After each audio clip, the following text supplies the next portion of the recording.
feel nauseous, believe me. Never had a lot of shit come easy. Had to work hard, struggle just to be me. Had to rise up just so they could see me.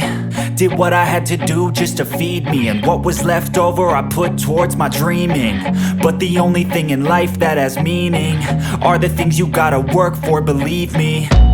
Take into your hands a plan. Your own hands can land your own brand. And damn, I feel like no one takes accountability. They want the credibility, convincingly unwilling to put in the hours it takes to get some power. Don't be f***ing sour. Take a cold shower. Scream until you're louder. Work until you're prouder. And f*** all the doubters, they're just your downers. I swear to God they all let me down. I always fought just to wear the crown. I'm off at these fucking clowns who were all taught they deserve an ounce. It's only worth it if you work for it. It's only worth it if you work for it. I won't stop till they hear me now. I won't stop till I wear the crown.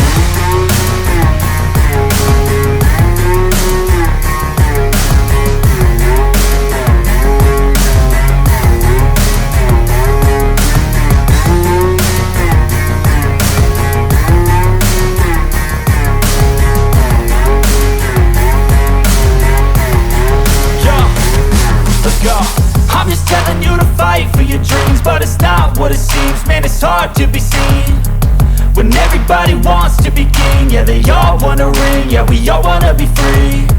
So show me what you got, what you bring. How you fight in the ring, how you take a fucking swing.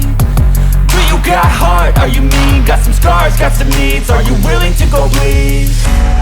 I swear to God they all let me down. I always fought just to wear the crown. I'm off at these fucking clowns who were all taught they deserve an ounce. It's only worth it if you work for it. It's only worth it if you work for it. I won't stop till they hear me now. I won't stop till I wear the crown. I swear to God they all let me down. I always fought just to wear the crown. I'm off at these fucking clowns who were all taught they deserve an ounce. It's only worth it if you work for it. It's only worth it if you work for it. I won't stop till they hear me now. I won't stop till I wear the crown.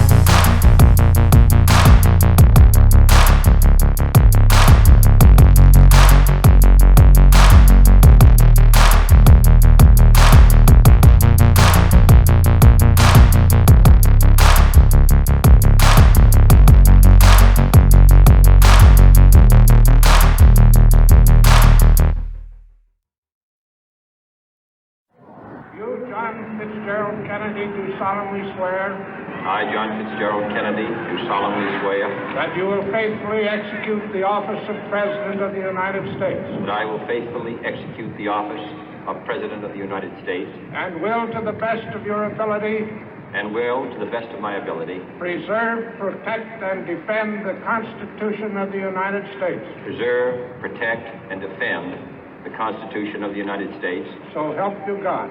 So help me God.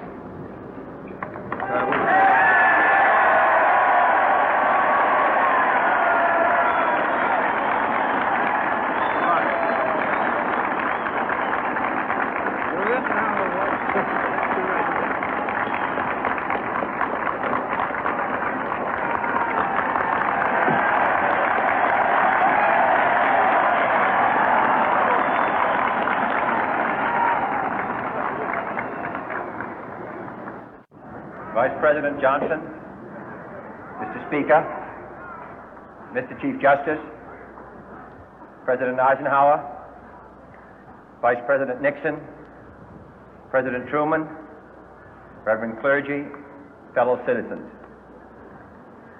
We observe today not a victory of party, but a celebration of freedom, symbolizing an end as well as a beginning, signifying renewal as well as change.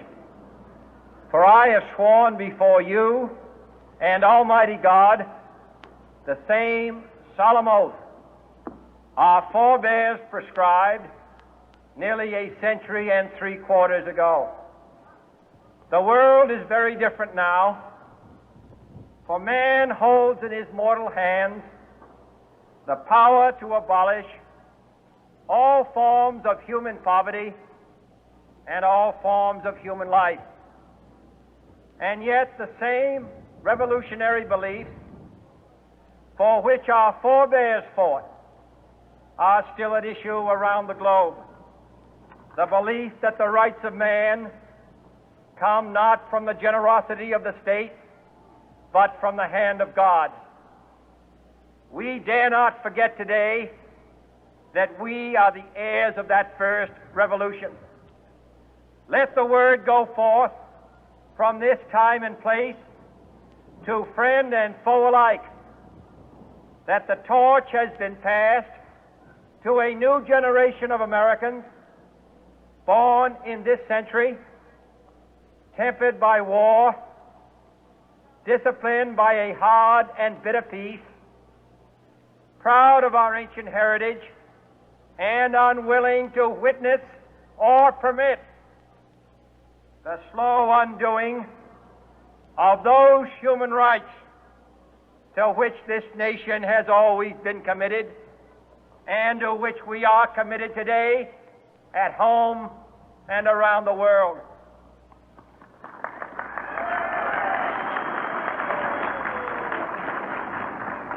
Let every nation know, whether it wishes us well or ill, that we shall pay any price, bear any burden, meet any hardship, support any friend, oppose any foe, to assure the survival and the success of liberty.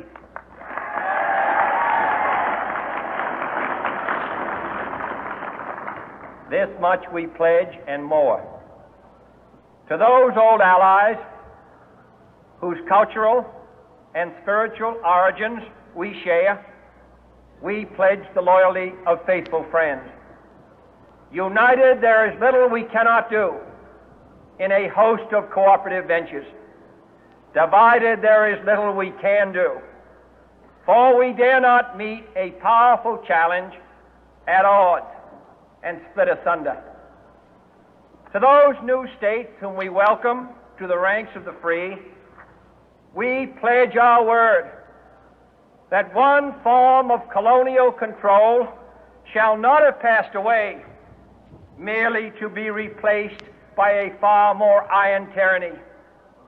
We shall not always expect to find them supporting our view, but we shall always hope to find them strongly supporting their own freedom, and to remember that in the past, those who foolishly sought power by riding the back of the tiger ended up inside.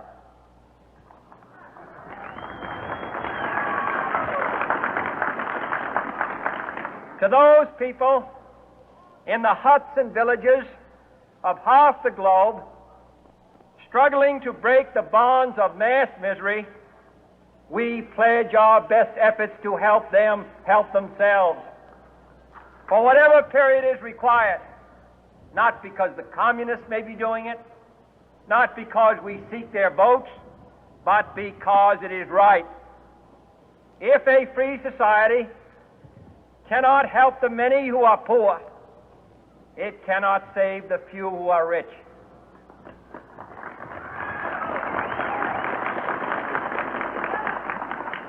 To our sister republics south of our border, we offer a special pledge to convert our good words into good deeds, in a new alliance for progress, to assist free men and free governments in casting off the chains of poverty. But this peaceful revolution of hope cannot become the prey of hostile powers. Let all our neighbors know that we shall join with them to oppose aggression or subversion anywhere in the Americas. And let every other power know that this hemisphere intends to remain the master of its own house.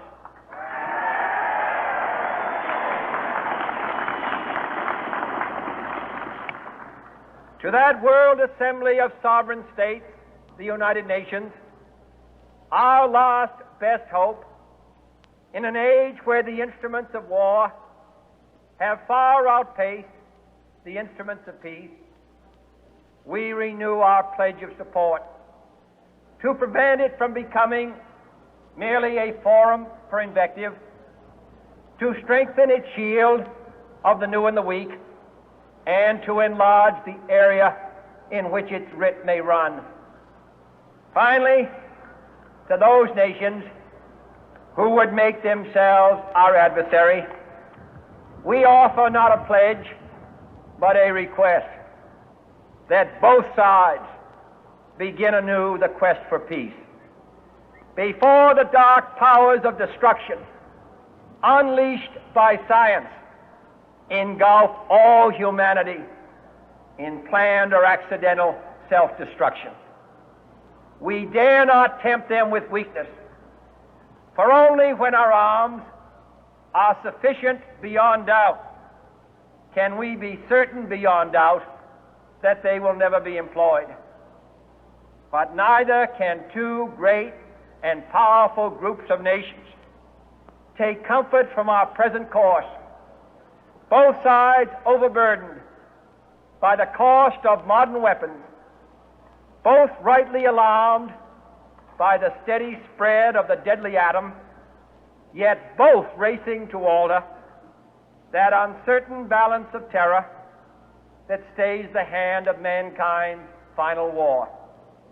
So let us begin anew, remembering on both sides that civility is not a sign of weakness, and sincerity is always subject to proof. Let us never negotiate out of fear, but let us never fear to negotiate.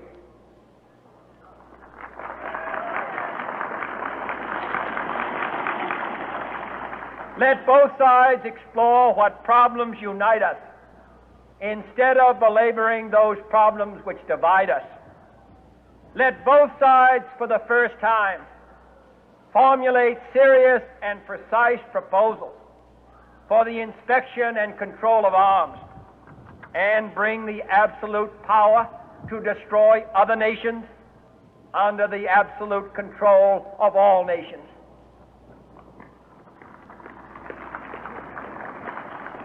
Let both sides seek to invoke the wonders of science instead of its terrors.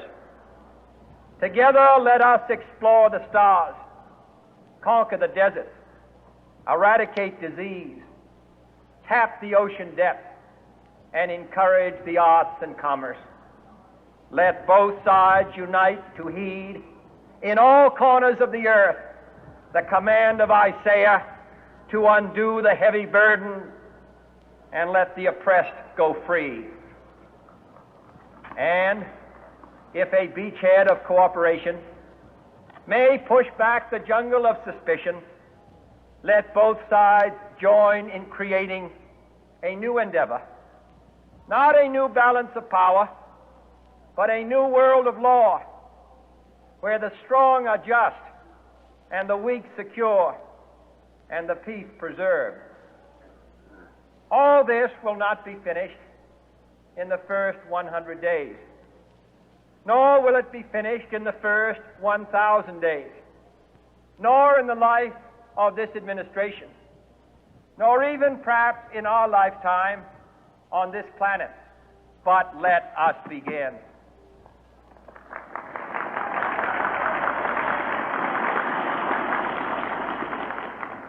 In your hands, my fellow citizens, more than mine, will rest the final success or failure of our course. Since this country was founded, each generation of Americans has been summoned to give testimony to its national loyalty. The graves of young Americans who answered the call to service surround the globe. Now the trumpet summons us again, not as a call to bear arms, though arms we need, not as a call to battle, though in battle we are, but a call to bear the burden of a long twilight struggle, year in and year out, rejoicing in hope, patient in tribulation, a struggle against the common enemies of man, tyranny, poverty, disease, and war itself. Can we forge against these enemies a grand and global alliance, north and south, east and west, that can assure a more fruitful life for all mankind? Will you join in that historic effort?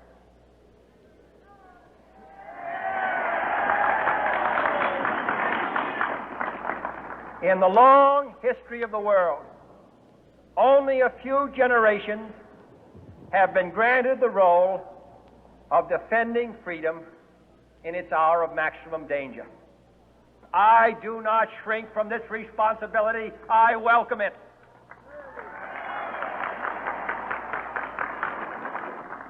I do not believe that any of us would exchange places with any other people or any other generation. The energy, the faith, the devotion which we bring to this endeavor will light our country and all who serve it. And the glow from that fire can truly light the world. And so, my fellow Americans, ask not what your country can do for you. Ask what you can do for your country.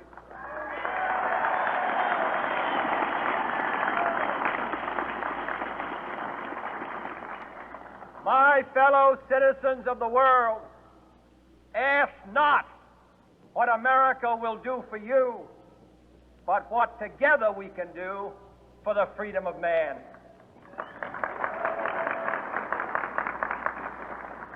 Finally, whether you are citizens of America or citizens of the world, ask of us here the same high standards of strength and sacrifice which we ask of you.